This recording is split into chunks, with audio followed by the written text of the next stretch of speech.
कोशिश हजारों रुकेंगे नहीं, क्योंकि हम भीमराव के वंशज हैं।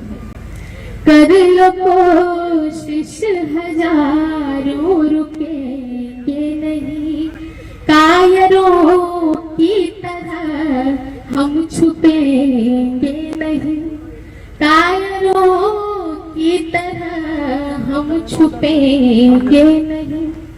ऐसी संतान है बाबा साहब की हम, ऐसी संतान है बाबा साहब की हम।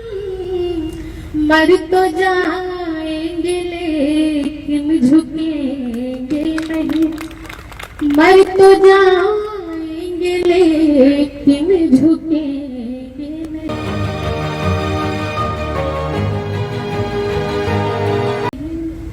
और 2 विषय मैंने इसकी 9 विधा की रचना है, मैंने कोशिश की है कि लक्ष्य से पहले हरगिज़ मुड़ेंगे नहीं, लक्ष्य से पहले हरगिज़ मुड़ेंगे नहीं, और छेड़ोगे तो हम छोड़ेंगे नहीं, और छेड़ोगे तो हम छोड़ेंगे नहीं।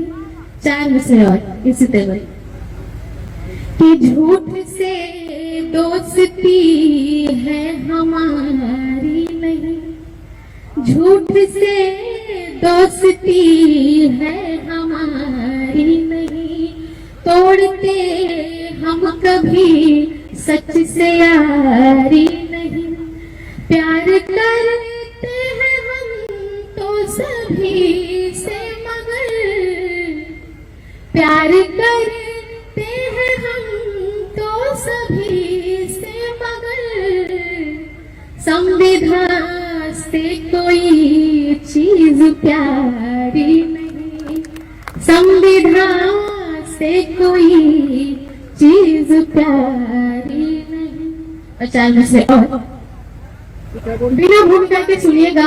बुद्धिजीवी वर्ग बैठा हुआ है, आप समझ जाएंगे। मैं पढ़ती हूँ कि जख्म जाति का अब हम सहेंगे नहीं, जख्म जाति का अब हम सहेंगे नहीं, धर्म के नाम पर अब लड़ेंगे नहीं। क्योंकि जब हिंदू राष्ट्र बनाने की बात आती है तो सबसे पहले हमें ही आगे किया जाता है लठ खाने के लिए। हमारे जो बहुजन समाज के लोग हैं, हमें ही आगे किया जाता है, हमें ही बलि का बकरा बनाया जाता है।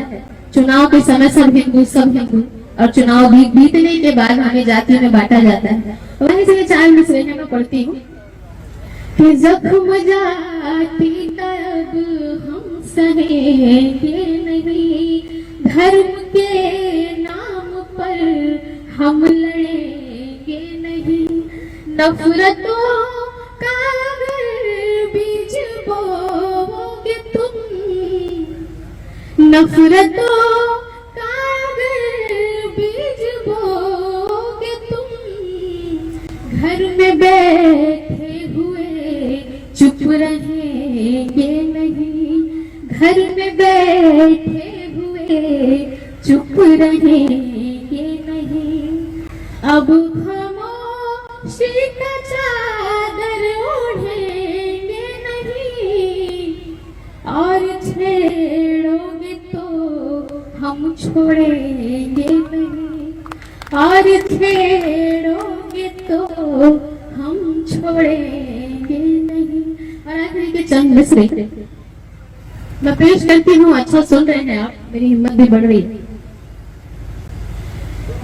वो दिन मटकी झाड़ू के अब है लग गए, वो दिन मटकी झाड़ू के अब है लग गए, शान से जीना मरना हमें आ गया, शान से जीना मरना हमें आ गया।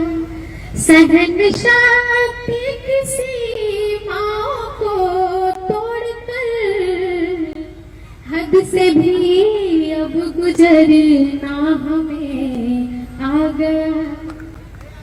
बेवजह दिल तुम्हारा तोड़ेंगे नहीं, बेवजह दिल तुम्हारा तोड़ेंगे नहीं, पर छेड़ोगे तो हम छोड़ेंगे नहीं, पर छेड़ोगे तो हम छोड़ेंगे। अपना नाम उसे खुद भी याद नहीं रहता, बरसों बीत जाते हैं उसे अपना नाम सुने। उसकी अपनी पहचान क्या, उसकी अपनी पहचान क्या, उसकी अपनी आवाज क्या, उसकी अपनी पहचान क्या, उसकी अपनी आवाज क्या। लोग नाज मान मर्यादा जा सकती है, जिसे ताउम्र निभाती है फलाने की बहू, जिसे ताउम्र निभाती है फलाने की बहू, घूंघट में रहकर फलाने की बहू। इज्जत घर की वही तो रखती है, इज्जत घर की वही तो रखती है, पर्दे में रहकर चुपचाप खामोश, बस यही रहती है उसकी पहचान, बस यही रहती है उसकी पहचान फलाने की बहू। फलाने की बहू उसकी जिंदगी घूंघट से शुरू होकर घूंघट पर ही रुक जाती है। फलाने की बहू उसकी जिंदगी घूंघट से शुरू होकर घूंघट पर ही रुक जाती है, इसे लांग नहीं पाती फलाने की बहू, इसे लांग नहीं पाती फलाने की बहू। ये हमारे हरियाणा की, जिसको आप आन बान शान समझते हैं, आज भी उतनी ही हकीकत है।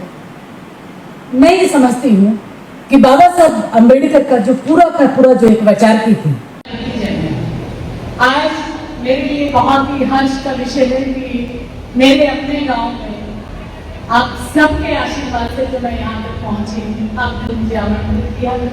मैं पूरी टीम को, खासकर हमारे जो धर्म गुरु हैं आदरणीय श्री प्रभु श्रद्धेय दशरथ रावण जी के चरणों में सादर नमन करते हुए आप सब मेरे भाइयों बहनों चाचे ताऊ सबको बहुत बहुत हृदय से आपका आशीर्वाद लेते हुए सबको मैं जवाब करती हूँ।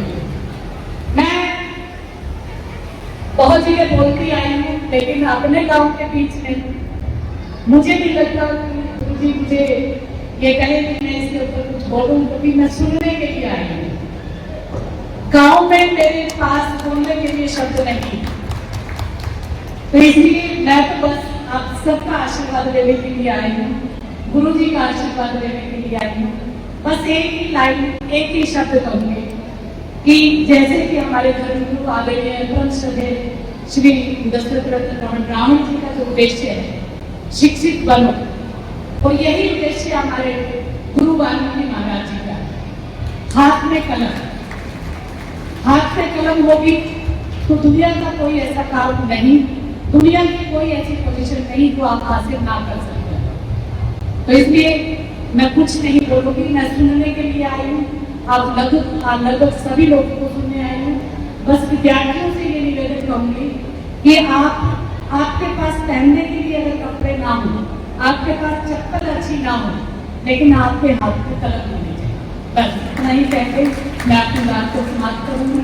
सभी को एक बार फिर से जय वाल्मीकि, जय भीम। और सभी को जितना आदर सम्मान आप लोगों ने मुझे दिया है, मैं यही पली बड़ी हूँ, आपके बीच में से ही हूँ। मैं तमाम देशों की यात्रा करने के बावजूद भी मैं ये कहूँगी कि मेरा अपना गांव है, मेरा हर एक आदमी मेरा भाई है, मेरा चाचा है, मेरा ताऊ है, चाहे मेरे वाल्मीकि समाज का हो, चाहे मेरे दलित समाज का हो, चाहे हमारे दूसरे समुदाय से आने वाले समाज का हो। मैं सबकी बेटी हूँ, सबकी बहन हूँ। बस इन्हीं शब्दों के साथ गुरु जी से आशीर्वाद लेते हुए कहूँगी कि आपका आशीर्वाद और आपका ये आंदोलन जो है, इस आंदोलन को इतनी धार मिले कि हम ये कहें कि हमारे समाज में एक ऐसा गुरु है जो न केवल शिक्षा के ऊपर अलग जगह रहा है, बल्कि जो ज्ञान है, शिक्षा के बाद जो ज्ञान प्राप्त होता है, वो ज्ञान हर घर तक पहुंचे, हर बच्चे तक पहुंचे। बस इतना ही कहकर मैं अपनी वाणी को विराम देती हूँ। सभी को एक बार फिर से जय भारत। पूरे देश के अंदर जहां कहीं भी बहुजन समाज पर एट्रोसिटीज होती है, उस एट्रोसिटीज पर अगर वो व्यक्ति, वो परिवार मेरे पास तक पहुंच जाता है, जिन केसेज में मेरे फोन के जाने के बाद एक्शन हुआ, उस पर रेप केस तक हैं, कुल्हाड़ी से काटे हुए हमारे समाज के, बहुजन समाज के लोगों को काटा गया, उन पर कार्रवाई कराने का काम किया। ऐसे सैकड़ों मनुवादियों को जेल भिजवा चुका हूं जो मेरे समाज पे, मेरी बहन बेटियों पर अत्याचार करते हैं। मेरे फिल्म प्रोडक्शन हाउस के अंदर अगर कोई आदमी इलेक्ट्रॉनिक मीडिया के अंदर जाना चाहता है या फिल्म लाइन में जाना चाहता है, उसको फ्री ऑफ कॉस्ट ट्रेनिंग में दे रहा हूं और देता रहूंगा। धर्म पढ़ाएंगे आपको, रामायण, महाभारत, गीता, बाइबल और कुरान। दोस्तों, आपको पढ़ना होगा भारत का संविधान। 1984 में काशीराम साहब को ज्वाइन किया मैंने, और उस टाइम मैं 9th क्लास में पढ़ता था। उनके उस रास्ते पे काम करता हूँ। सामाजिक आंदोलन चलते रहना चाहिए, राजनीतिक आंदोलन चले या ना चले। ना बिकता हूँ, ना मुझे कोई खरीद सकता है, ना समझौता करता हूँ। सिर्फ 18 घंटे काम करता हूँ। जब तक मेरे समाज के, बहुजन समाज के पीड़ित व्यक्ति को न्याय नहीं मिल जाता, तब तक मैं बाबा साहब के विचारों और संविधान पर चलता हूँ। 9810085714। गांव की घटना है। ठाकुरों ने राइफल से गोली चलाई, मारने का प्रयास किया, सिर्फ बारात चढ़त के ऊपर की, इस रास्ते से बारात नहीं चढ़ेगी, ठाकुरों का रास्ता है। सारे चैनल को बोला कि भाई ये स्टोरी चला दो, किसी कोई चैनल पे स्टोरी चलाने के लिए तैयार नहीं होगा। कौन से बहुजन समाज को न्याय दिलाने की बात कर? काशीराम साहब कहते थे कि मैं किसी की शादी में नहीं जाऊंगा, किसी के फंक्शन में नहीं जाऊंगा, किसी के घर नहीं जाऊंगा, ना शादी करूंगा, ना गए कभी। जो संगठन, जो राजनीतिक लोग चला रहे, वो अपने घर में पहले सुरक्षा और बंगला और पैसे का और बड़ी कार का इंतजाम कर रहे हैं। उस पर भी आपको सोचना चाहिए। फिल्म लाइन और इलेक्ट्रॉनिक मीडिया में इस समाज के लोग, जो पुअर सेक्शन है, पुअर कास्ट जिसको कहते हैं, SC ST OBC माइनॉरिटी, एक भी चैनल का कोई भी मालिक इस देश के अंदर आज तक नहीं है। क्यों नहीं है? हमारे चैनल लाइक, शेयर, सब्सक्राइब देखना मत भूलिएगा। इसी के साथ आप लोगों से विदा लेता हूं। जय भीम, जय भारत, जय संविधान, नमो बुद्धाय।